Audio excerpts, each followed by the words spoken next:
1 गो। अच्छा चलो स्टार्ट करते हैं। अच्छा एक्सरसाइज 4.4 शुरुआत से बोल देता हूँ, ये आपका असाइनमेंट है। एक्सरसाइज 4.4 आपका आज का असाइनमेंट है। लिख लो असाइनमेंट एक्सरसाइज 4.4 ऑफ एनसीईआरटी। ये असाइनमेंट बहुत पहले से आपको देना चाहिए था। ठीक है। अच्छा तो बेटा उसी असाइनमेंट का कुछ सवाल करते हैं। हाँ। अच्छा तो सवाल करने से पहले इस असाइनमेंट का ये जो question number 3 and question number 4 करने से पहले हम एक चीज रिकॉल करते हैं। ठीक है। आपको याद होगा, सपोज मेरे पास एक डिटर्मिनेंट है, 3/3 का determinant A11 A12 A13 A21 A22 A23 A31 A32 A33। ये मेरा 3/3 का मैट्रिक्स है। और ये 3/3 का मैट्रिक्स में 3 रो है, 3 कॉलम है। ये तीनों रो में से कोई एक रो या फिर तीनों कॉलम में से कोई एक कॉलम आप चूज करो। मानो आप रो 2 चूज कर रहे हो, मानो आप रो 2 चूज कर रहे हो, कोई एक रो या फिर कोई एक कॉलम चूज करना है।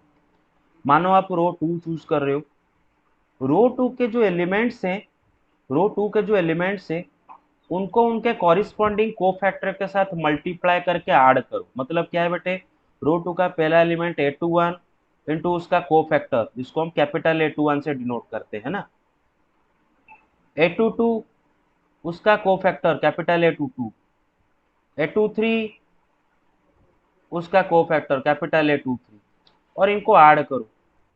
करने से आपको क्या मिलेगा बेटे, इस मैट्रिक्स का डिटर्मिनेंट मिल डिटर्मिनेंट। जाएगा, डिटर्मिनेंट मिल जाएगा। तो ऐसा आप कोई भी रो के साथ कर सकते हो, कोई भी कॉलम के साथ भी कर सकते हो। मानो ये कॉलम के सारे एलिमेंट को उनके कोफैक्टर के साथ मल्टीप्लाई करके अगर मैं ऐड कर दूंगा तो मुझे मिलेगा डिटर्मिनेंट। तो यहाँ से एक मतलब थ्योरम पढ़े थे, क्या पढ़े थे बेटे ना, sum of the products of the elements with their corresponding cofactors of any row or any column gives you the determinant of that matrix, है ना, gives you the determinant of that matrix। ये पढ़ रखे थे। और in fact अभी जो सवाल करेंगे एक्सरसाइज 4.4 का क्वेश्चन नंबर 3, ये सवाल भी ऑलरेडी हम कर चुके हैं शुरुआत में, जब मैं डिटर्मिनेंट पढ़ा रहा था, कोफैक्टर माइनर जब स्टार्टिंग में इंट्रो दे रहा था, किए थे। सवाल है, using cofactors of elements of second row, second row के एलिमेंट्स के कोफैक्टर को यूज करके ये डिटर्मिनेंट इवैल्यूएट करो। ये डिटर्मिनेंट को आपको कैसे इवैल्यूएट करने के लिए बोला है कि सेकेंड रो के एलिमेंट के कोफैक्टर को यूज करके। कितनों को कॉन्फिडेंस से कर लोगे, yes sir. Yes sir. Yes, sir. कर लोगे आराम से। Very good.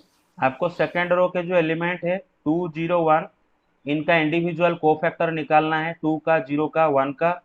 2 को उसके कोफैक्टर के साथ मल्टीप्लाई करो प्लस 0 को उसके कोफैक्टर के साथ मल्टीप्लाई करो प्लस 1 को उसके कोफैक्टर के साथ मल्टीप्लाई करो, आपको मिलेगा क्या बेटे, ये डिटर्मिनेंट। अच्छा अब आता है कोफैक्टर, बस यही एक क्वेश्चन में करूंगा और ये बिल्कुल उसी तरह का ही है।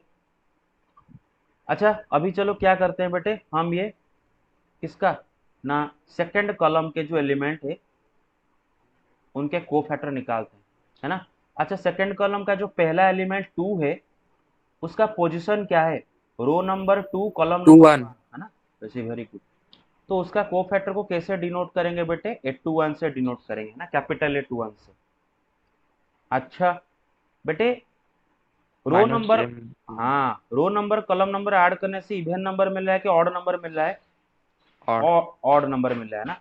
तो ये कोफैक्टर क्या होगा बेटे, माइनस द माइनर, है ना। माइनर में एक माइनस मल्टीप्लाई कर दो तो कोफैक्टर मिल जाएगा। फॉर्मूला है, अगर ऑड आता है तो cofactor is equal to negative the minor.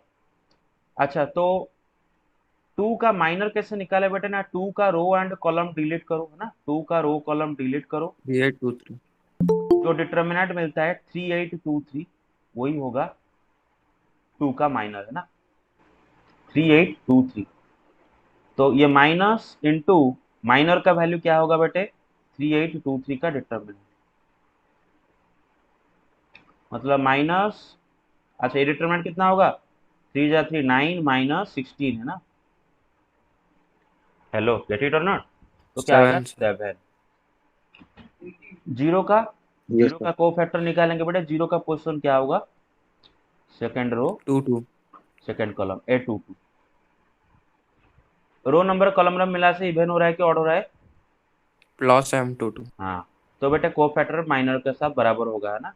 अगर रो नंबर कॉलम नंबर मिला से इवन हो रहा है तो cofactor is equal to the minor of that element. तो जीरो का माइनर कैसे निकालेंगे? जीरो का रो कॉलम 5 डिलीट 8 1 करो। 3। 5 8 1 3 डिटरमिनेंट है ना? 5 8 1 3। हाँ, निकालो। 15 - 8 है ना? 7। 1 का पोजीशन क्या होगा बताओ? Second row 2 3 second row third column. हाँ बेटे, को रो नंबर कॉलम मिला से क्या माइनस हो रहा है? M22। माइनस हाँ, M23। Very good, -M23। हाँ, तो उसका रो कॉलम डिलीट करो बेटे 1 का। 5 3 1 2। 5 3 1 2 और आगे रहेगा क्या? माइनस, है ना? -5 3 1 2, है ना? अच्छा, एक नोट में, पिछला वाला एक नोट में गलती से हम एक मिस्टेक कर दिए थे। मतलब यहाँ पर लिखे थे माइनस और यहाँ पर माइनस लिखना भूल गए थे। वो मिस्टेक हम करें तो चलेगा, क्योंकि हम उसको बाद में सुधार लेंगे। लेकिन वो मिस्टेक अगर आप एग्जाम में करोगे तो क्या होगा? मार्क कट जाएगा। ध्यान रखो, इधर माइनस दे रहे हो तो इधर माइनस दो, ताकि आप ठीक से को फैक्टर निकाल सको। तो माइनस इंटू क्या होगा? 10 - 3, है ना? -7। -7। अभी डिटर्मिनेंट क्या है बेटे? सेकंड रो के अलंग पर अगर हम डिटर्मिनेंट कैलकुलेट कर रहे हैं, A22, sorry, A21। A21 into उसका कोफैक्टर प्लस A22 इंटू उसका कोफैक्टर प्लस A23 इंटू उसका कोफैक्टर, है ना? A21 क्या है बेटे? 2 2 0 1, याद रख लो ना, 2 0 1। हाँ, तो 2 इंटू उसका कोफैक्टर क्या था? 7। 7 वो वाला सेकंड वाला 0। ये तो जीरो, छोड़ो, 0 इंटू 7। 1 इंटू -7। 1 इंटू -7, है ना? ये था 1। हाँ, very good, answer 7। 7 sir. Very good. तो यू हैव 14, ये 0, -7 इज इक्वल टू 7, तो डिटर्मिनेंट आया 7। अच्छा, डिट्टो वही लगा के आप ये क्वेश्चन भी करोगे। Are you sure you can do it? Question है using co yes factors sir. Of elements of third column. Third column के एलिमेंट्स का को फैक्टर को इस्तेमाल करके, मतलब ये, है ना? तो वाई जेड का को फैक्टर, जेड एक्स का को फैक्टर, एक्स वाई का को फैक्टर, बिल्कुल इसी तरह जैसे हम प्रोसेस से निकाले हैं वैसे निकालना है। वाई जेड क्या होगा बेटे? ए वाई जेड का को फैक्टर क्या होगा? Capital A 1 3। ये क्या होगा? Capital A 2 3। ये क्या होगा? कैपिटल ए इसका को फैक्टर 3 3। तो इनका को फैक्टर निकालना है। वाई जेड इंटू उसका cofactor plus Z X into उसका cofactor plus X Y into उसका cofactor is equal to determinant, है ना? अच्छा, यस सर। ये क्वेश्चन नंबर 5 है। 4.4 का एक्सरसाइज 4 क्वेश्चन नंबर 5 है। दे रखा है डेल्टा, डेल्टा मतलब ये डिटर्मिनेंट है ना, ये डिटर्मिनेंट इज दे रखा है A11 A12 A13 3/3 का दे रखा है। And Aij is the cofactor of small aij। Then the value of the determinant is given by, ये चारों ऑप्शन में से कौन सा ऑप्शन सही है? आई एम गिविंग यू 1 मिनट। हाँ, सबका निकल गया? Yes sir. क्या है option? Option D. Yes sir. Option D, D. सबका? हाँ, यस सर। देखो बेटा ऑप्शन डी क्यों सही है। देखो बेटा ऑप्शन डी में क्या दे रखा है? A11 A21 A31, मतलब फर्स्ट कॉलम दिया है ना, first column A11 first column into उसका को factor capital A11, A21 into उसका को फैक्टर A31 इंटू, तो ये कॉलम के एलिमेंट्स को उनके को फैक्टर के साथ मल्टीप्लाई करके ऐड किया गया है। तो करने से क्या मिल जाएगा? डिटर्मिनेंट मिल जाएगा, है ना? अच्छा, एक चीज बोल देता हूँ बेटे, जब आप जेई एग्जाम दोगे ध्यान रखा करो, जेई में जो 4 ऑप्शन होते हैं, कभी कभी उन चारों ऑप्शन में से 2 ऑप्शन भी करेक्ट होते हैं, 3 ऑप्शन भी करेक्ट होते हैं, कभी चारों के चारों ऑप्शन भी करेक्ट होते हैं। तो वहां पर आपको देख के पूरा अच्छे, जितना अच्छे से प्रैक्टिस करोगे 12th क्लास में जो पढ़ रहे हो, उतने अच्छे से ही आप जेई जब दोगे वहां पर कर पाओगे स्पीड से, ठीक है? अच्छा, और बाकी एक्सरसाइज 4.4 आप खुद से करोगे। Adjoint of A square matrix जो कि ऑलरेडी पढ़ चुके हैं, रिकॉल करते हैं, क्योंकि आगे हम इसी के ऊपर एक्सपांड करेंगे हमारा कॉन्सेप्ट। क्या आप सबको याद है एडजॉइंट ऑफ स्क्वायर मैट्रिक्स क्या होता है? याद है? Yes, sir. Yes, sir. Yes, sir.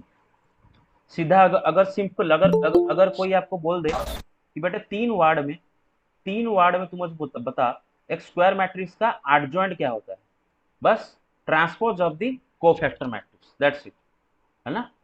आपका स्क्वायर मैट्रिक्स का सारे एलिमेंट का कोफैक्टर निकालो, निकालने के बाद कोफैक्टर मैट्रिक्स बना दो, उस कोफैक्टर मैट्रिक्स का ट्रांसपोज इज योर एडजॉइंट। तो adjoint of A square matrix is also another matrix, ये भी एक मैट्रिक्स, एक स्क्वायर मैट्रिक्स का एडजॉइंट भी एक मैट्रिक्स है। और ये मैट्रिक्स कैसे मिलता है ना, by taking the transpose of the cofactor matrix. तो फॉर एग्जांपल रिकॉल करने के लिए बोलता हूँ 2/2, 3/3, 4/4, 5/5, जितने भी स्क्वायर मैट्रिक्स है, कोई भी स्क्वायर मैट्रिक्स, तो मैं एक 3/3 का ले जाता हूँ।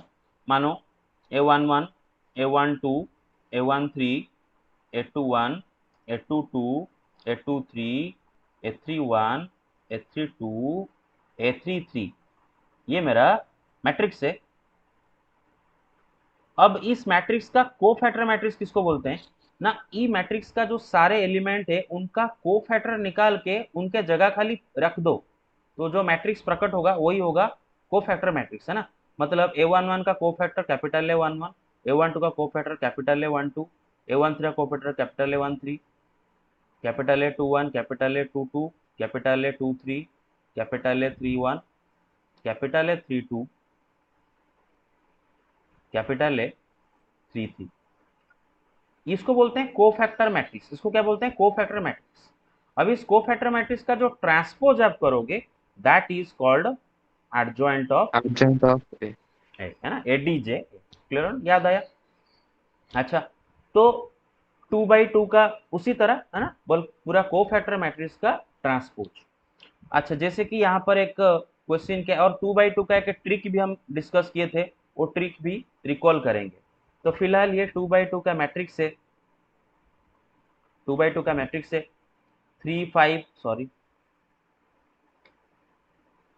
3 5 -1 7, ठीक है। इसका डिटर्मिनेंट हमें यहाँ पर नहीं चाहिए, वो दे दिया है, कोई फर्क नहीं पड़ता, इसका कोई काम नहीं है, यहाँ पर हमें एडजॉइंट निकालना है। तो बेटा क्या करेंगे, इनका कोफैक्टर निकालेंगे, 3 का कोफैक्टर, 5 का कोफैक्टर, -1 का कोफैक्टर, 7 का कोफैक्टर, बिना ट्रिक लगाए कर रहे हैं, ठीक है। हाँ, तो 3 का कोफैक्टर A11 बेटे उसका माइनर के साथ बराबर होगा, क्योंकि 1 1 मिलके इवन हो रहा है। 3 का माइनर क्या होगा बेटा, 3 का रो कॉलम डिलीट करो 7, तो उसका कोफैक्टर भी 7। A12 5, 5 का कोफैक्टर बेटा, 5 का कोफैक्टर A12 उसका माइनर के साथ बराबर होगा क्या, नहीं, नेगेटिव माइनर होगा, है ना, 1 + 2 ऑड हो रहा है। 5 का माइनर क्या है, -1, उसमें एक माइनस मल्टीप्लाई कर दो 5। तो ऐसे करके 5 इसके सारे एलिमेंट का कोफैक्टर मिल गया। फिर उन कोफैक्टर्स को एलिमेंट्स को जगह रख लो। 3 का कोफैक्टर कितना है, 7, 5 का कोफैक्टर 1, -1 का कोफैक्टर -5, 7 का कोफैक्टर 3, कोफैक्टर रख लिए। फिर उसका ट्रांसपोज, है ना, टी लिखा है टी, तो आ गया जो इसका ट्रांसपोज क्या होगा, 7 1 को कॉलम बना दो, -5 3 कॉलम बना दो, तो दिस इज द एडजॉइंट। लेकिन एडजॉइंट निकालने का एक ट्रिक हम सीखे थे, कितनों को ट्रिक Yes, याद sir. है? Swap and sign change. Very good, very अच्छा, बाकियों को सबको ट्रिक याद है कि नहीं? हेलो, ट्रिक याद है कि Yes, नहीं? Yes, sir. Yes, sir. yes, हाँ, sir. Yes. अगर हाँ अगर अगर मेरा मैट्रिक्स ए है, A B C D, ये ट्रिक सिर्फ और सिर्फ 2/2 के लिए है ना, ट्रिक फॉर 2/2, सिर्फ 2/2 के लिए। और इसका मुझे इसका मुझे एडजॉइंट निकालना है, एडजॉइंट मैट्रिक्स। धड़ाक से ट्रिक क्या है बेटे, इन दोनों को क्या करो, Diagonal swap, anti-diagonal sign change. Very good, इन दोनों को स्वैपिंग करो, स्वैपिंग मतलब इंटरचेंज करो, ठीक है ना। और इन दोनों का क्या करना है, खाली साइन चेंज करना है ना, साइन चेंज। हाँ, तो इसका ट्रांसपोज क्या आ जाएगा बेटे, इसका एडजॉइंट क्या आ जाएगा, डी, इधर डी चला गया, इधर ए चलाएगा, और ये बी है, ये माइनस बी हो जाएगा, और ये सी क्या हो जाएगा, -C हो जाएगा। याद आया? Yes sir. हाँ, तो यहाँ पर भी देख लो 7 3, ये क्या हो गए, स्वैप हो गए बेटा। देखो ऊपर 7 चला जाएगा, 3 नीचे आएगा, देखो 7 3, और इन दोनों का क्या हो गया, साइन चेंज हो गया, 5 का साइन -5 हो गया, -1 +1 हो गया, तो ये गया। अच्छा, आगे चलें guys. Yes, sir. Okay, theorem 1 भी ऑलरेडी डिस्कशन कर चुके हैं। अच्छा, मैं एक चीज यहाँ पर बताना चाहूंगा बेटे, ये सब आपको खाली समझ जाने से नहीं होगा। 11th 12th का जो मैथमेटिक्स है, मैं आपको शुरुआत से बताता आ रहा हूँ, खाली समझ जाने से नहीं होगा कि इधर समझ गए एग्जाम में जाके लिख लिए, ऐसा इम्पॉसिबल है। क्योंकि आप देखोगे जब आप एनुअल एग्जाम देने के लिए जाओगे, बोर्ड एग्जाम, तब अगर आप इसको प्रैक्टिस नहीं करोगे तो एग्जाम के 1 महीना पहले जब किताब खोलोगे, ये सब आपको नया नया लगेगा। ऐसा लगेगा कि आप इसको कभी पढ़े ही नहीं हो। आपको लगेगा कि ये एडजॉइंट क्या है, मैं तो उसको कोई पढ़ा ही नहीं था। जस्ट इमेजिन, 1 महीने के पहले, 1 महीने के अंदर क्या आप पूरा बुक को खत्म कर सकते हो दोबारा शुरुआत से? Is it possible? No sir. No. तो आपका बोर्ड में रिजल्ट क्या होगा, बता, आप बताओ, खुद बताओ, बोर्ड में रिजल्ट आपका क्या हो जाएगा? बहुत खराब हो जाएगा ना, Yes, बहुत sir. खराब रिजल्ट हो जाएगा मैथ में। मैथ में आप जो एक्सपेक्ट कर रहे हो अभी से, मैं 99 90 रखूंगा, तो वहाँ उस टाइम में क्या हो जाएगा, 80 75 70 ऐसा मार्क आ जाएगा। और अगर बिल्कुल कुछ नहीं पढ़े हो तो और भी खराब हो जाएगा। तो इसको खाली यहाँ पर पढ़ देने से नहीं होगा, इसको घर में जाकर दोबारा रिकॉल करना है, दोबारा बार बार बार बार बार बार देखना है। हफ्ते के एंड पर संडे को रात को पूरा हफ्ते का पूरा अच्छे से रिकॉल करना है, असाइनमेंट करना है, और इसको याद भी रखना है। ठीक है, सबसे इंपॉर्टेंट बात मैं जो बोलने जा रहा हूँ, आपको बहुत सारी चीजों को याद भी रखना है। ठीक है ना, 1 साल बस इसको याद रखोगे, जिंदगी भर याद रह जाएगा। ठीक है, जब आप खुद पढ़ाने कभी जाओगे आगे फ्यूचर में, टीचर बनोगे, ये सब आपको याद आ जाएगा उस टाइम पर। ठीक है, बस एक बार आपको याद रखना है, 1 साल पूरा। अच्छा, ये थ्योरम में क्या पढ़े थे बेटे, for any square matrix A of order N, ठीक है ना, मानो ए एक, कोई भी एक square matrix A of order N है, तो बेटे मैट्रिक्स ए के साथ उसका एडजॉइंट को प्री मल्टीप्लाई करो या फिर पोस्ट मल्टीप्लाई करो। ये कोई भी स्क्वायर मैट्रिक्स ए के लिए, फॉर एनी स्क्वायर मैट्रिक्स ए, कोई भी स्क्वायर मैट्रिक्स ए के लिए उस मैट्रिक्स के साथ उसका एडजॉइंट को पोस्ट मल्टीप्लाई करो या फिर उसका एडजॉइंट को प्री मल्टीप्लाई करो, आपका आंसर मिलेगा ए determinant into of A identity. Into determinant. Identity matrix. देखो बेटे, बहुत सिंपल से भाषा में बोल रहा हूँ, ये एक मैट्रिक्स है, क्या है बेटे, ये एक मैट्रिक्स है, और ये भी एक मैट्रिक्स है ना, ये सब मैट्रिक्स है, मैट्रिक्स, मैट्रिक्स। बेटे दो मैट्रिक्स को मल्टीप्लाई करने से आपको और एक मैट्रिक्स मिलता है ना, तो ये भी एक मैट्रिक्स है, ये भी एक मैट्रिक्स है। और ये मैट्रिक्स को अगर आप ऑब्जर्व करो, ये मैट्रिक्स किस तरह का मैट्रिक्स है ना, आइडेंटिटी मैट्रिक्स के साथ ये चीज मल्टीप्लाई हुआ है, और ये चीज है क्या असलियत में, ये एक स्केलर है ना, क्योंकि मैट्रिक्स का डिटर्मिनेंट एक नंबर होता है, नंबर मतलब एक फिक्स, एक नंबर, एक स्केलर है ना। तो आइडेंटिटी मैट्रिक्स के साथ ये स्केलर जो कि डिटर्मिनेंट ऑफ है मल्टीप्लाई होके इसका आंसर आएगा। ठीक है ना, इनका आंसर आएगा। फॉर एग्जाम्पल, फॉर एग्जाम्पल मानो एक, let A be a 3x3 matrix, मानो एक 3x3 का मैट्रिक्स है।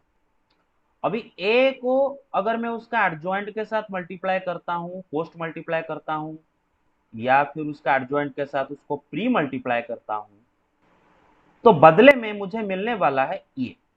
और ये क्या मिलेगा बेटे, देखो ये जो आइडेंटिटी मैट्रिक्स, उसका ऑर्डर बेशक आप समझ पा रहे होगे, आप थ्री बाई समझदार थ्री। बच्चे हो, जो ए का ऑर्डर है, जो बेटे ए का ऑर्डर एंड एडजॉइंट का ऑर्डर दोनों का सेम ऑर्डर आएगा। ऑब्वियसली आपको पता है कि स्क्वायर मैट्रिक्स का एडजॉइंट का ऑर्डर, स्क्वायर मैट्रिक्स का ऑर्डर जो है वही रहेगा।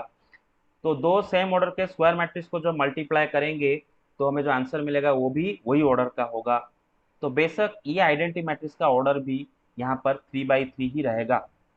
तो क्या रहेगा ना, determinant of A into 3x3 identity matrix, मतलब क्या, डिटर्मिनेंट ऑफ ए इंटू, बेटे 3x3 का आइडेंटिटी मैट्रिक्स कैसा दिखता है बेटे, 1 0 0 0 1 0 0 0 1। अब एक स्केलर को मैट्रिक्स के साथ कैसे मल्टीप्लाई किया जाता है, ये मैट्रिक्स है और ये स्केलर है। डिटर्मिनेंट में जब मल्टीप्लाई करते हैं, बाहर का कोई नंबर अंदर लेके जाते हैं तो पता है कैसे करते हैं, कोई एक रो या फिर कोई एक कॉलम में मल्टीप्लाई करते हैं। लेकिन ये मैट्रिक्स है, ये डिटर्मिनेंट नहीं, ये मैट्रिक्स है। तो स्केलर को जब अंदर लेके मल्टीप्लाई करेंगे तो ईच एंड एवरी एलिमेंट में मल्टीप्लाई हो जाएगा। तो आपका आ जाएगा क्या बेटा, determinant of A 0 0 0, determinant of A 0, फिर 0 0, डिटर्मिनेंट ऑफ ए। ऐसा मैट्रिक्स आपके सामने प्रकट होगा। क्लियर है ना? प्रूफ के साथ इसको देखे थे। अरे मेरा बात समझ पा रहे हो क्लियरली? Clear cut? हाँ यस सर। ओके। प्रूफ के साथ इसको देखे थे और ब्रीफली प्रूफ कर लेते हैं, ब्रीफली, तब तक याद आ जाएगा। हमारे पास बहुत सारे समय है और आधा घंटे से ऊपर हमारे पास समय है, तो आराम से इसको ब्रीफली थोड़ा सा बस प्रूफ कर लेते हैं, ठीक है ना? प्रूफ जो कि ऑलरेडी कर चुके हैं। बेटे मानो मेरा स्क्वायर मैट्रिक्स ए है 3x3 का, A11 A12 A13 A21 A22 A23 A31 A32 A33। अब इसका एडजॉइंट वाला मैट्रिक्स होगा क्या? एडजॉइंट वाला मैट्रिक्स क्या होता है? Transpose of the cofactor matrix. तो ये जो एलिमेंट है इनका कोफैक्टर का ट्रांसपोज, कोफैक्टर मैट्रिक्स का ट्रांसपोज मतलब बेटे पहला रो का जो कॉलम एलिमेंट, हाँ पहला रो के जो एलिमेंट है उनका कोफैक्टर को कॉलम बना के लिखो, है ना? A11 का कोफैक्टर कैपिटल A11, A12 का कोफैक्टर कैपिटल, अरे मेरी बात समझ रहे हो? Yes sir. सेकेंड रो के एलिमेंट का कोफैक्टर कॉलम बना के लिखो, A21 A22। Hello everybody, get it or not? Yes, sir. 31 A32 A33। अब मैं ए को उसका एडजॉइंट के साथ मल्टीप्लाई करने वाला हूं और घर में आप एडजॉइंट ऑफ ए को ए के साथ मल्टीप्लाई करके भी देख लेना, आपके लिए वो असाइनमेंट होगा, ठीक है ना? तो पहले हम ए को एडजॉइंट ऑफ ए के साथ मल्टीप्लाई करते हैं और दूसरा आप खुद कर लेना। अब देखो बेटे यहीं पर ही कर लेते हैं, यहीं पर ही कर लेते हैं। बेटे ये दोनों मैट्रिक्स को मल्टीप्लाई करेंगे, ये प्री फैक्टर ये पोस्ट फैक्टर है। तो बेटे जो हमें जो बदले में जो मैट्रिक्स मिलेगा वो भी क्या मिलेगा, 3x3 का ही मिलेगा, 3x3 का मिलेगा।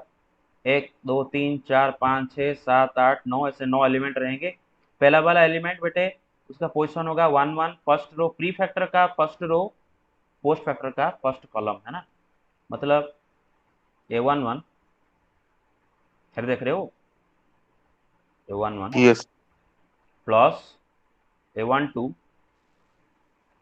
A12 plus A13 A13। ये वाला एलिमेंट क्या होगा? ये वाला एलिमेंट क्या होगा? First row second uh column, है वन। ना? हाँ first row, A11 into A21. Very good.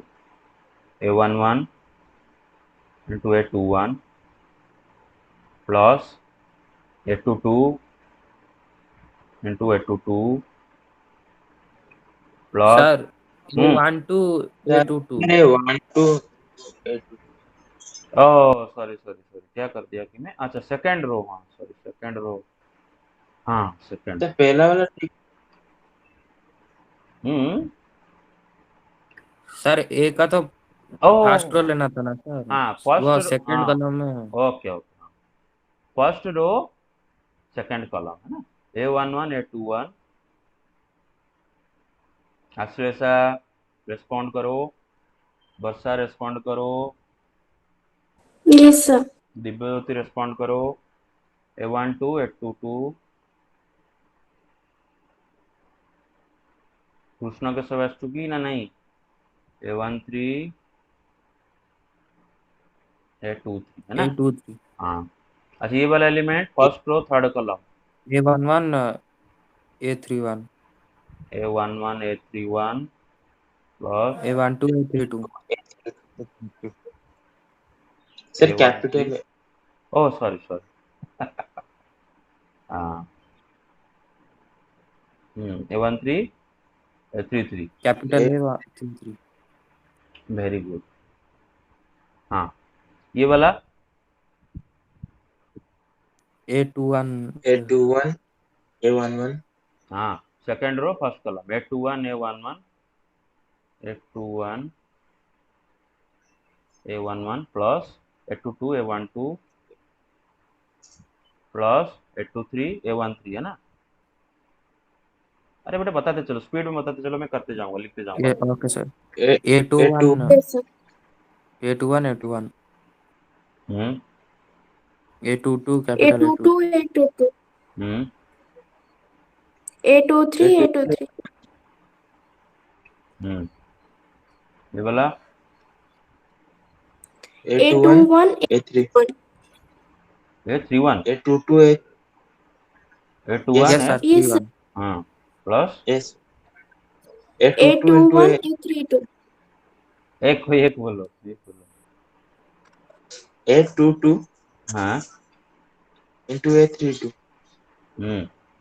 Plus A23 into A33 okay, नीचे पता चलो, ये पता चलो A31 A31, A11, हम्म A32, A12, हम्म A33, A13. हम्म Then A31, A12. Sorry, A21, 21, 21. हम्म A32, A22, हम्म A33, A23, हम्म A31, A31, हम्म A32, A32, A33 A33 A33, A33. Okay. तो multiply करने से ये मिला बहुत लंबा चौड़ा सा, इसको थोड़ा जूम आउट कर लेते हैं। अच्छा, हाँ ये सही लगेगा अभी, हाँ ये मिला है ना। अच्छा बेटा जरा ऑब्जर्व करो, सुनो मेरे बात, ध्यान सुनो। ये जो एक्सप्रेशन को जरा ऑब्जर्व करो, यहाँ पर क्या किया गया देखो बेटे, A11 A12 A13 सबको दिख रहा है क्या? मैं फिर जूम आउट, हाँ जूम आउट कर लेता हूँ। हाँ ये देखो, ये expression A11 A12 A13 first row के एलिमेंट है, उनको उनके कॉरिस्पॉन्डिंग को फैक्टर के साथ मल्टीप्लाई किया गया। देखो उनको उनके को फैक्टर के साथ मल्टीप्लाई करके ऐड किया गया, तो ये क्या हो जाएगा बेटा, व्हाट इज दिस? ये क्या है? Determinant of A The determinant of A determinant. ना, डिटर्मिनेंट ऑफ ए। अच्छा ये वाला बीच वाला, ये वाला एलिमेंट को जरा देखो, ये वाला एलिमेंट को, determinant of A because second row के एलिमेंट को उनके को फैक्टर के साथ मल्टीप्लाई करके ऐड किया गया, तो ये भी डिटर्मिनेंट ऑफ है। ये वाला एलिमेंट को देखो, थर्ड रो के एलिमेंट को उनके को फैक्टर के साथ मल्टीप्लाई करके ऐड किया, ये भी डिटर्मिनेंट ऑफ है। इसको जरा देखो, इसको जरा देखो, इसको, यहाँ पर क्या 0 हुआ, यहाँ पर क्या बेटा देखो, A11 A12 A13 first row के एलिमेंट को A21 A22 A23 first row के एलिमेंट को सेकंड रो के एलिमेंट का को फैक्टर के साथ मल्टीप्लाई किया गया। देखो बेटे first row A11 A12 A13 ये फर्स्ट रो के एलिमेंट है, उनको सेकंड रो के एलिमेंट का को फैक्टर के साथ मल्टीप्लाई किया गया, तो ये क्या हो जाएगा, 0। पता है हमें 0. कि कोई एक रो के एलिमेंट को किसी दूसरे एक रो के को फैक्टर के साथ मल्टीप्लाई करके ऐड करो, या फिर कोई एक कॉलम के एलिमेंट को किसी दूसरे कॉलम के एलिमेंट्स का को फैक्टर के साथ मल्टीप्लाई करके ऐड करो, आपका आंसर मिलता है 0। यहाँ पर क्या हुआ है, यहाँ पर क्या हुआ है ना, A11 A12 A13 first row के एलिमेंट को A31 A32 A33 third row के को फैक्टर का मल्टीप्लाई करके ऐड किया, ये भी क्या हो जाएगा, 0। ये भी उसी तरह 0, ये भी उसी तरह 0। समझ पा रहे हो मेरा बात? हेलो, ये भी 0, ये भी Yes. 0। तो फाइनली आपको मिलेगा determinant of A 0 0 0, determinant of A 0 0 0, determinant of A, ऐसा मिल रहा है। और बेटे इन सबसे अगर डिटर्मिनेंट ऑफ एक स्केलर को कॉमन ले जाए बाहर, तो ये मिलेगा 1 0 0 0 1 0 0 0 1। That means determinant of A into the identity matrix, ठीक है ना। तो ये फॉर्मूला 3/3 के लिए अकेला नहीं है, कोई भी इन जनरल कोई भी square matrix A of any order N के लिए, ठीक है ना, A into adjoint of A into A is equal to this. दूसरा आप खुद से घर से कर सकते हो। अच्छा, तो क्लियर बेटे, समझ में आ गया यहाँ तक। अच्छा, अब देखेंगे बेटे सिंगुलर मैट्रिक्स। क्या देखेंगे? Singular matrix. देखो बेटे, सिंगुलर मैट्रिक्स का कॉन्सेप्ट ही मैं आपको जब स्टार्टिंग में जब इंट्रो दे रहा था डिटर्मिनेंट का, वहां पर मैंने इंट्रो में नहीं, मतलब जब पढ़ा रहा था तो वहां पर भी मैंने आपको सिंगुलर मैट्रिक्स बता दिया था ऑलरेडी। सिंगुलर मैट्रिक्स क्या होता है बेटे? अगर एक मैट्रिक्स का डिटर्मिनेंट, अगर एक स्क्वायर मैट्रिक्स का डिटर्मिनेंट 0 हो तो हम उसको सिंगुलर मैट्रिक्स बोलते हैं, है ना। देखो बेटा, और एक सिंग लगा के और एक मैट्रिक्स पढ़े थे, वो था सिंगलटन मैट्रिक्स, याद है ना, सिंगलटन मैट्रिक्स। सिंगलटन मैट्रिक्स किसको बोलते हैं? 1/1 मैट्रिक्स को सिंगलटन मैट्रिक्स बोलते हैं। अरे याद है ना, इसमें एक एलिमेंट Yes, होता है, उसको बोलते हैं सिंगलटन। Yes, sir. हाँ। सिंगुलर मैट्रिक्स किसको बोलते हैं? अगर मेरा स्क्वायर मैट्रिक्स का डिटर्मिनेंट 0 हो जाए, let A be a square matrix, then A is called singular if and only if determinant of A is equal to 0. Otherwise A is said to be non-singular. अगर किसी square matrix का determinant 0 है तो हम उसको singular बोलते हैं, नहीं तो क्या बोलते हैं? Non singular. समझ रहे हो? अच्छा, सबको ये फॉन्ट दिखाई दे रहा है तो या फिर थोड़ा इसको और जूम करने की जरूरत है? No, sir. ठीक क्या है। दिखाई दे रहा है? कुछ दिखाई दे रहा है तो हाँ,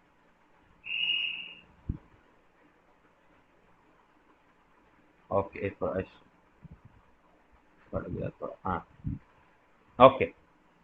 तो हाँ, तो बेटा जैसे कि ये मैट्रिक्स ए दे रखो, इसका इसका डिटर्मिनेंट जरा निकालो। ए मैट्रिक्स का डिटर्मिनेंट, बेटा देखो, मैट्रिक्स मतलब ऐसा ब्रैकेट और डिटर्मिनेंट मतलब ऐसा ब्रैकेट, सीधा ब्रैकेट है ना। हाँ, तो डिटर्मिनेंट क्या होगा बेटे? 10 माइनस Sir. 20, सॉरी 20 माइनस 20, 0 है ना। Very good. तो डिटर्मिनेंट इसका 0 आ गया, तो ए क्या है बेटे? Singular matrix. इसका देखो बेटे, उसी तरह इसका डिटर्मिनेंट भी कैलकुलेट करोगे और इसका डिटर्मिनेंट कैलकुलेट करने से 0 नहीं आया, आया 64, तो इसको हम क्या बोल रहे हैं? Non singular matrix. क्या बोल रहे हैं? Non singular matrix. अच्छा, तो एक सवाल करते हैं, ये सवाल मैं आपको टाइम दे रहा हूँ, करो। मैट्रिक्स दे रखा है, बोल रहा है कि if this matrix is singular then find the value of X. I am giving you some time. Minus अच्छा, x is equal to -1, x equal to -1 सबका Yes, आया। sir. अच्छा, देखो Yes, Yes, sir. sir. देबू आज को किसी कहूनु रागी लुगी। नहीं sir. अच्छा, ये मैट्रिक्स का, ये मैट्रिक्स सिंगुलर है, मतलब इसका डिटर्मिनेंट 0 है ना। अच्छा, डिटर्मिनेंट 0 मतलब 1 -2 3 1 2 1 x2 -3, ये वाला डिटर्मिनेंट पक्का 0 है क्योंकि ये सिंगुलर है। और इसको सॉल्व करके डिटर्मिनेंट को, ये वाला इक्वेशन को सॉल्व करके हम x का वैल्यू निकालेंगे। पहले तो डिटर्मिनेंट कैलकुलेट करेंगे बेटा, फर्स्ट रो के अलग पर मैं कर रहा हूँ, ठीक है ना। प्लस माइनस प्लस, आप अगर चाहो, सुनो, आप अगर चाहो तो और एक स्टेप कर सकते हो आप। ये इसको इसको रो 1 प्लस रो 2 करके ये -2 को 0 बना सकते हो। बहुत कुछ कर सकते हो, बहुत कुछ चाहो तो बहुत कुछ कर सकते हो, कोई जरूरत नहीं है। डायरेक्ट डिटर्मिनेंट कैलकुलेट करते हैं ना, क्या बोलते हो? हाँ, 1 इंटू बेटे यू माइनस यू है ना, -6 -2. -2 मतलब -8 सीधा। तो ये देखो बेटा, माइनस और ये -2 कितना हो जाएगा बेटा? +2 हो जाएगा ना, +2. -2 +2, तो +2 इंटू -3 -6. हाँ, -3 -x, सबको दिख रहा है? हाँ, Yes, sir. +3 इंटू उसका रो कॉलम डिलीट करो, 2 2 - 2x. Is equal to 0। आगे करूं, इसको सॉल्व करके x का वैल्यू निकालना है। आगे चलते हैं, है कि नहीं? अच्छा, Yes, sir. Yes, sir. अच्छा, देखो अब ये एनसीईआरटी का दो थ्योरम है, थ्योरम 2 एंड थ्योरम 3। थ्योरम 1 तो आप देख लिए। थ्योरम 1 क्या था बेटे? ना मैट्रिक्स ए के साथ उसका एडजॉइंट को मल्टीप्लाई करो या फिर एडजॉइंट के साथ मैट्रिक्स ए को मल्टीप्लाई करो, आंसर आता है डिटर्मिनेंट ऑफ ए इंटू आई। उसको बेटे याद रखना है। क्या रखना है? उसको याद रखनी है। You have to commit it to your memory on, मेरे पास समझो, पूरा मेमोरी में कमिट करना है वो फॉर्मूला को। तो बहुत सारे फॉर्मूले होते हैं जो कि भूल जाओगे, तो याद रख देना होगा इसको। ये थ्योरम 2 थ्योरम 3 एनसीईआरटी के दो थ्योरम है, मैं उनको जानबूझकर थ्योरम 3 को आगे और थ्योरम 2 को पीछे लिखा हूँ। वजह है, कारण है, आपको समझ में आ जाएगा अभी। थ्योरम 3 बोलता है कि ये ऑलरेडी ये थ्योरम हम कर चुके हैं और इसको वेरीफाई भी कर चुके हैं और बिना प्रूफ के। आपके एनसीईआरटी में भी लिखा है कि we state these two theorems without proof. तो इसका प्रूफ हम नहीं करेंगे, बस बिना प्रूफ के वेरिफिकेशन करके इसको देख लेते हैं कि बेटा कोई भी दो स्क्वायर मैट्रिसेस हो ऑफ द सेम ऑर्डर, मानो ए बी दो सेम ऑर्डर के स्क्वायर मैट्रिक्स हैं, तो ए इंटू बी करके उसका डिटर्मिनेंट निकालो, जो होगा ए का डिटर्मिनेंट इंटू बी का डिटर्मिनेंट भी वही आएगा। क्लियर है ना? बिना खाली वेरिफिकेशन करके देख लेते हैं। और ये दोनों नंबर है, ये दोनों नंबर है, तो ए का डिटर्मिनेंट इंटू बी का डिटर्मिनेंट जो है बी का डिटर्मिनेंट इंटू ए का डिटर्मिनेंट भी वही है, दोनों नंबर है ना, दोनों नंबर है। तो याद रखो बेटे, ए बी मैट्रिक्स का determinant is equal to A का डिटर्मिनेंट इंटू बी का determinant, and A and B are two square matrices of the same order. देखो बेटे कुछ कुछ चीजें है ना बार बार बोलना ही नहीं चाहिए, लेकिन एनसीईआरटी में बार बार लिखता है और हम आपको बोलते भी है, क्योंकि बच्चे बीच बीच में भूल जाते हैं। देखो क्या मुझे बोलने की जरूरत है कि A and B are square matrices, क्या मुझे बोलने की जरूरत है? कोई बोलने की जरूरत नहीं है, क्योंकि बेटा अगर ए बी स्क्वायर मैट्रिसेस नहीं होंगे डिटर्मिनेंट कैसे निकालोगे? डिटर्मिनेंट किसका निकाला आता है? स्क्वायर मैट्रिक्स का तो निकाला आता है ना। तो ये बोलने की ही जरूरत नहीं है ए बी दो स्क्वायर मैट्रिसेस है। अच्छा दूसरा बात है, क्या ये बोलने की जरूरत है कि ए बी दो सेम ऑर्डर के स्क्वायर मैट्रिक्स है? ये भी बोलने की जरूरत नो नहीं, सर। फालतू का बात है, क्योंकि बेटे दो अलग अलग ऑर्डर के स्क्वायर मैट्रिक्स को मल्टीप्लाई कर ही नहीं सकते, मल्टीप्लाई कर ही नहीं सकते, ए बी डिफाइंड ही नहीं होगा। तो ए बी दो स्क्वायर मैट्रिसेस हैं ऑफ द सेम ऑर्डर है, फिर भी हम बार बार बोलते हैं, है ना, जो कि ना बोलने से भी आप समझ जाना चाहिए। थ्योरम टू क्या बोल रहा है बेटे? If A and B are non singular matrices of the same order, अगर ए बी दो सेम ऑर्डर के नॉन सिंगुलर मैट्रिसेस होंगे तो बेटे A B and B A वो दोनों भी नॉन सिंगुलर मैट्रिसेस आएंगे। मतलब क्या है बेटे? सिंपल सा बात क्या बोल रहा है कि बेटे वो बोल रहा है कि if determinant of A is not equal to 0, मतलब बोल रहा है ना if A and B both are non singular, A and B are non singular मतलब दोनों के दोनों नॉन सिंगुलर, मतलब ए का डिटर्मिनेंट भी 0 नहीं है एंड बी का डिटर्मिनेंट भी 0 नहीं है। ऐसा अगर है तो ए बी एंड बी ए वो दोनों भी नॉन सिंगुलर मैट्रिक्स होंगे, मतलब ए बी का डिटर्मिनेंट भी 0 नहीं होगा एंड बी ए का डिटर्मिनेंट भी 0 नहीं होगा। सिंपल सा बात है। अगर ए बी दोनों के दोनों नॉन सिंगुलर हुए तो ए बी एंड बी ए ये दोनों मैट्रिक्स भी नॉन सिंगुलर होंगे, मतलब अगर ए बी दोनों का डिटर्मिनेंट 0 नहीं है तो ए बी एंड बी दोनों का डिटर्मिनेंट भी 0 नहीं होगा। और ये थ्योरम ना बोलता भी कॉमन सेंस लगा के हम समझ लेते हैं। देखो बेटे ए बी का डिटर्मिनेंट क्या होता है? ए का डिटर्मिनेंट इंटू बी का डिटर्मिनेंट। अभी देखो बेटा अगर ए का डिटर्मिनेंट भी 0 नहीं है, बी का डिटर्मिनेंट भी 0 नहीं है, अगर ये दोनों के दोनों नॉन जीरो नंबर है तो दो नॉन जीरो नंबर को मल्टीप्लाई करने से क्या आपको 0 मिलेगा? क्या नॉन जीरो ही तो मिलेगा। मेरे बात समझ रहे हो? क्योंकि दोनों में से कोई भी 0 नहीं है। बी का डिटर्मिनेंट भी क्या होता है? बी का डिटर्मिनेंट इंटू ए का डिटर्मिनेंट, या फिर अरे ए बी एंड बी ए दोनों का डिटर्मिनेंट सेम होता है ना, बताया था मैंने आपको, दोनों का डिटर्मिनेंट सेम होता है। हालांकि ए बी बी ए दोनों मैट्रिक्स सेम हो ना हो, maybe A B B A दोनों इक्वल मैट्रिक्स ना हो, मे बी इक्वल हो, बट दोनों का डिटर्मिनेंट गारंटीड इक्वल आएगा। अभी देखो बी का डिटर्मिनेंट होगा, बी का डिटर्मिनेंट, ये दोनों 0 नहीं है तो बी का डिटर्मिनेंट भी 0 नहीं होगा। क्लियर है ना? कॉमन सेंस बोलता है। इसीलिए मैं थ्योरम 2 को पीछे लिखा, थ्योरम 3 को आगे लिखा। क्लियर है ना? ताकि थ्योरम 2 को इसके बाद डायरेक्टली बता सकूं। ठीक है, ओके, सिंपल सा बात है। अच्छा इसका अपोजिट क्या होता है? इसका अपोजिट क्या होता है बेटे? ए बी के बीच में से अगर कम से कम कोई एक भी सिंगुलर हो गया, मतलब मानो ए सिंगुलर हो गया या फिर बी सिंगुलर हो गया या फिर ए बी दोनों के दोनों सिंगुलर हो गए, तो बेटे A B and B A वो दोनों भी सिंगुलर आ जाएंगे। सही बात है। अगर ये दोनों में से किसी का भी डिटर्मिनेंट 0 हो जाता है तो ए बी बी ए दोनों का डिटर्मिनेंट 0 हो जाएगा। ठीक है, सिंपल सी बात है। तो दोनों के दोनों अगर नॉन सिंगुलर होते हैं तो ए बी बी ए दोनों का डिटर्मिनेंट भी, ए बी बी ए दोनों भी नॉन सिंगुलर आते हैं। Clear or not? Okay Yes. बेटे पे वेरी क्लोज अटेंशन।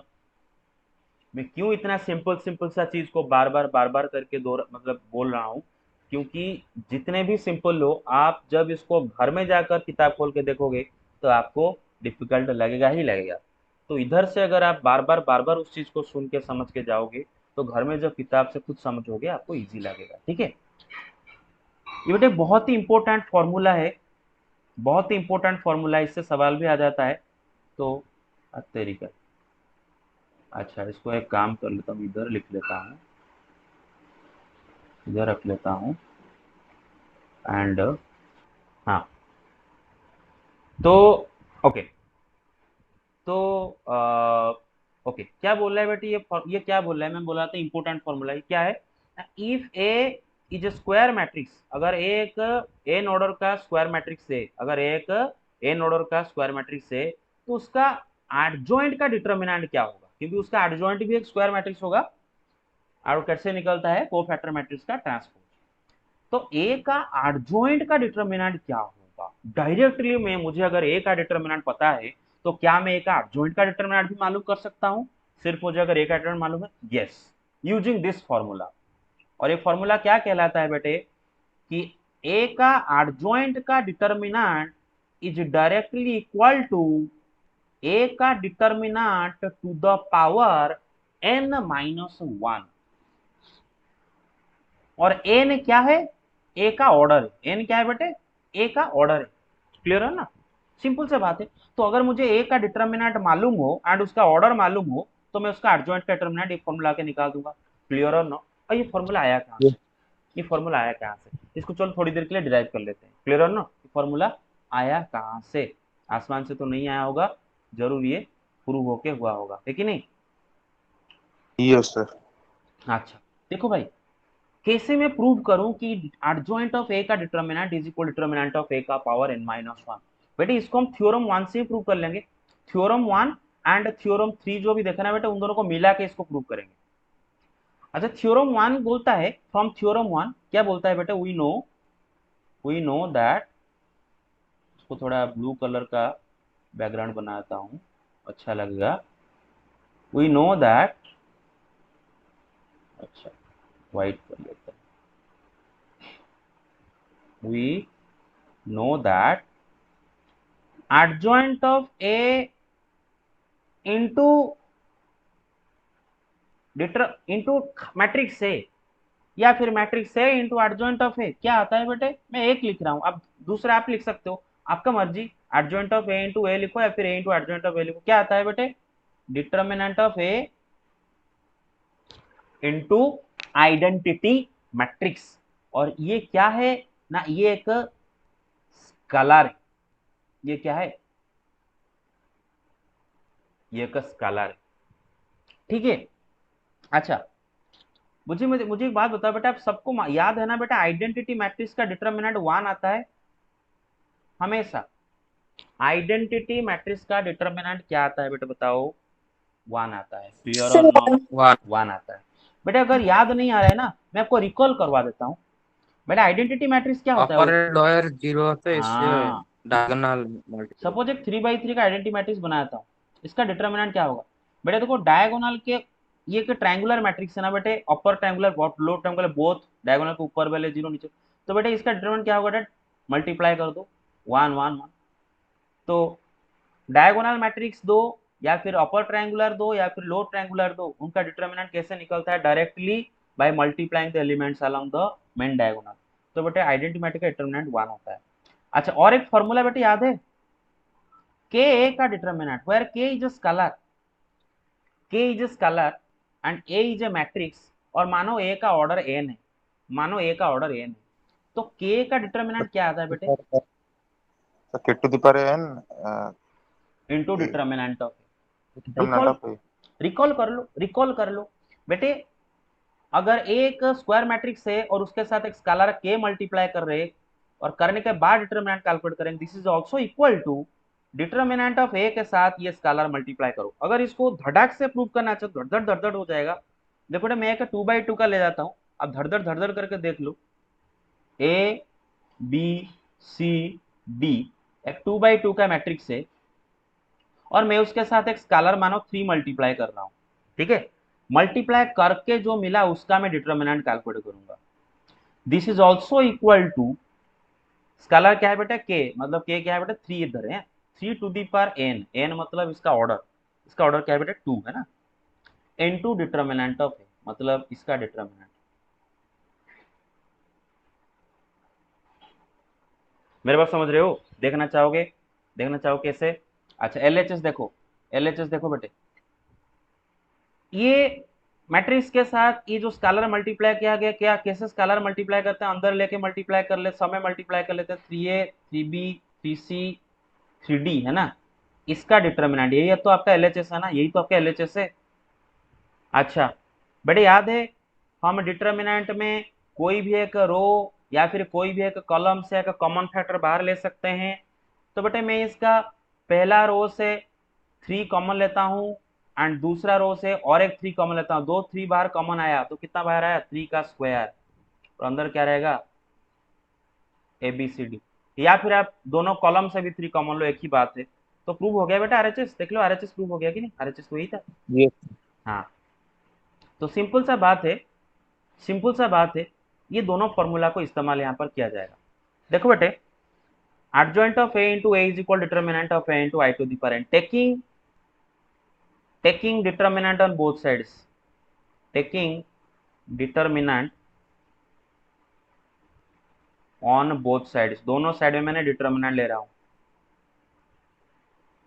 ओके तो बेटे दोनों साइड डिटर्मिनेंट है, determinant of adjoint of a into a is equal to इसका डिटर्मिनेंट, मेरा बात समझ रहे बेटे, कंफ्यूजन नहीं होना चाहिए, ये जो मैट्रिक्स है ना बेटे इसका डिटर्मिनेंट, मेरे बात समझ रहे हो, कंफ्यूजन नहीं होना चाहिए, क्लियर है ना, इसका डिटर्मिनेंट, अरे मेरे बात समझ रहे हो, इसका determinant. Yes, sir. Okay Yes.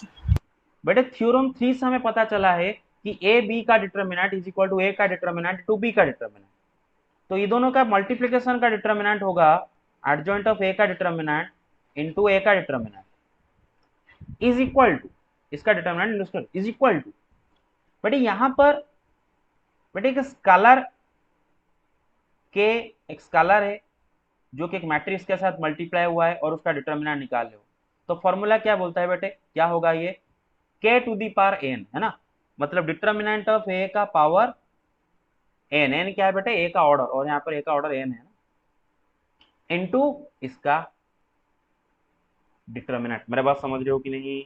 Hello, ये फॉर्मूला के हिसाब से k का determinant is equal to k to the power n into a का डिटर्मिनेंट, क्लियर और नॉट? अरे समझ रहे हो? हेलो, यस हाँ Yes. देखो ये k है और ये a है ना, k a का डिटर्मिनेंट क्या होगा k to the power n, n क्या है बेटे a का ऑर्डर, मतलब i का ऑर्डर, i का ऑर्डर क्या है बेटे n है ना, i का ऑर्डर n है, देख रहे हो, तो k to the power n into determinant of ये है ना। अच्छा तो बेटे that implies adjoint of a का डिटर्मिनेंट इंटू a का determinant is equal to determinant of a का पावर n इंटू बेटा आइडेंटिटी मैट्रिक्स का डिटर्मिनेंट कितना होता है बेटा 1 होता है ना। अच्छा तो बेटे डिटर्मिनेंट तो नंबर होते हैं ना, डिटर्मिनेंट नंबर होते हैं कि नहीं, तो ये डिटर्मिनेंट ऑफ a को अगर मैं लेफ्ट साइड में राइट साइड में लाके डिवाइड कर दूं इसके साथ, तो डिटर्मिनेंट ऑफ पावर a का power n divided by a का डिटर्मिनेंट कितना हो जाएगा,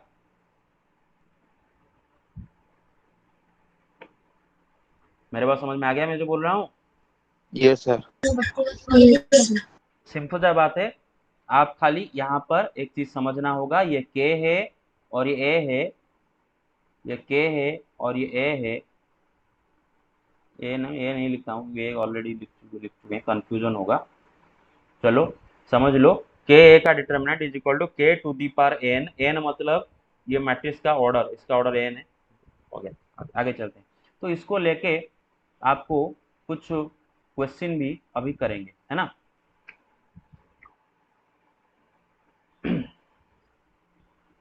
देखो बेटे पहला सवाल, let A be a non singular square matrix of order 3/3, मानो ए 3/3 का एक स्क्वायर मैट्रिक्स है, तो एडजॉइंट ऑफ ए का डिटर्मिनेंट क्या होगा, एडजॉइंट ऑफ ए का डिटर्मिनेंट क्या होगा, बताओ कौन सा ऑप्शन सही होगा? Sir, B.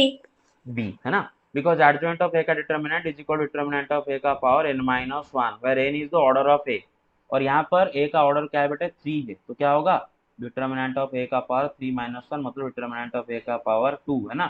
तो कौन सा ऑप्शन सही होगा? B. Everybody get it? Yes, sir. अच्छा Yes, sir. अच्छा, उसने उसने क्यों वर्ड यूज किया है कि let A be a non singular? यार वर्ड अगर यूज ना करता भी चलता, लेकिन क्यों यूज किया है? क्योंकि अगर सिंगुलर होता तो बेटा ये तो जीरो आ जाता, मतलब डिटर्मिनेंट ऑफ ए तो जीरो होता है, जीरो आ जाता। नॉन सिंगुलर बोल दे रहा है ताकि आप समझ जाओ। मेरा बात समझ रहे हो? अच्छा, Yes, sir. Example 2, if A is a square matrix of order 3, ए एक 3 ऑर्डर का स्क्वायर मैट्रिक्स है, ए का डिटर्मिनेंट 7 है, तो एडजॉइंट ऑफ ए का डिटर्मिनेंट क्या होगा? सीबीएसई 2010 में सवाल आया था। 49. कितना होगा? 49. 49। Okay, very good. देखो बेटे ये सवाल ये सवाल बोर्ड में आया था, ठीक है ना, बोर्ड का सवाल है। तो बेटे देखो यहाँ पर एडजॉइंट ऑफ ए का डिटर्मिनेंट क्या होगा ना, डिटर्मिनेंट ऑफ ए का पावर n-1, और n क्या है बेटे यहाँ पर 3 है ना, तो 3 माइनस 2।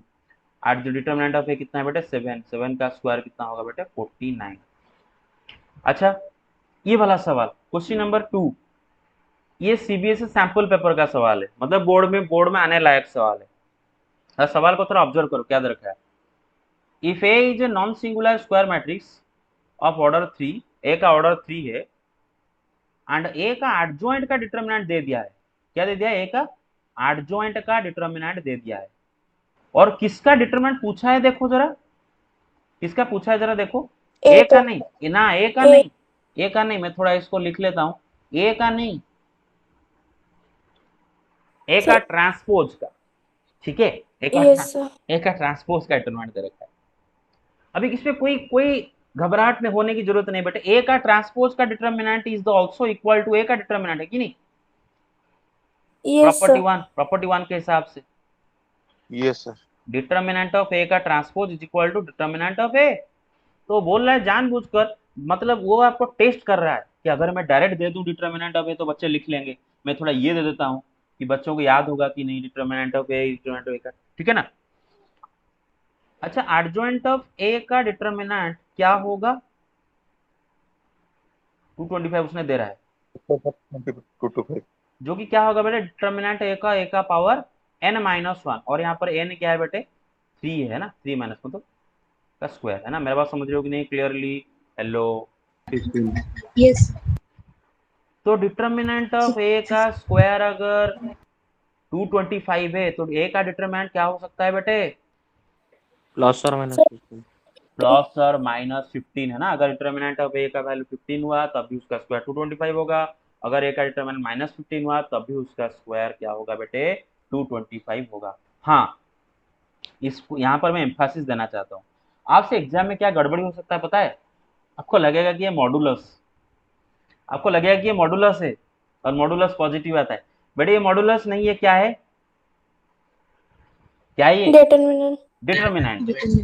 डिटर्मिनेंट एक पॉजिटिव नंबर भी आ सकता है, नेगेटिव नंबर भी आ सकता है, जीरो भी आ सकता है, डिटर्मिनेंट कोई भी नंबर आ सकता है, ठीक है ना। तो आंसर क्या होगा बेटे इसका आंसर क्या आ जाएगा बेटे प्लस और -15। Clear or not? ओके, हो गया, ठीक है। तो आज के लिए इतना ही रखेंगे। नेक्स्ट क्लास में हम इन्वर्स के बारे में देखेंगे, इन्वर्टिबल स्क्वायर मैट्रिक्स और मैट्रिक्स का इन्वर्स एडजॉइंट का मदद से लेंगे। बेटे ये सब जो हो रहा है धीरे धीरे बिल्डअप होता जा रहा है, धीरे धीरे आगे क्वेश्चन करने के लिए।